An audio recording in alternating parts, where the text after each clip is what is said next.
The Vice President, Professor Yemi Osinbajo, presides over the week's Federal Executive Council meeting with a number of cabinet members in attendance. Among the salient memos addressed which caused the council meeting to prolong quite unusually is the flood situation.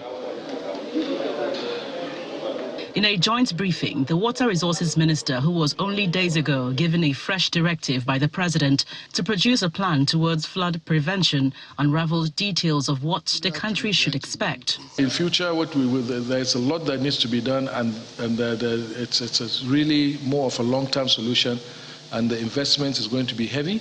And already this administration is working very hard to develop a master plan especially for the Rivers Niger and Benue basins.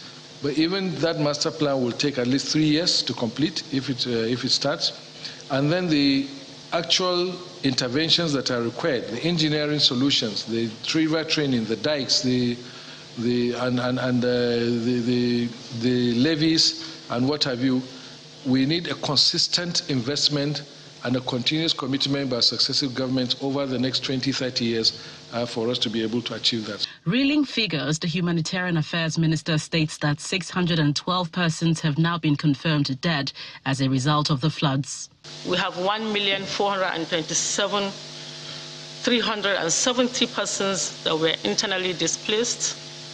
We have 2,776 persons that were injured. We also have 612 persons that lost their lives. Some of these things, are being caused by our inability to respond to the early warnings being issued by different agencies of government since February this year. By the same token, the Minister of Works and Housing gave more revelations. We have been able to identify 154 places where transport infrastructure by way of roads and bridges have been damaged or impaired that have to be restored on an emergency basis. But the report is not complete. And this is work being done in collaboration with members of the National Assembly and our offices.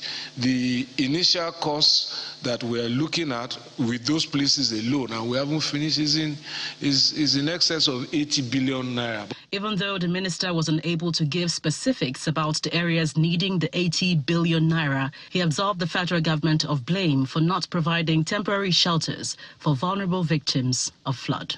From the presidential villa, Gloria Umezuke, Channels Television.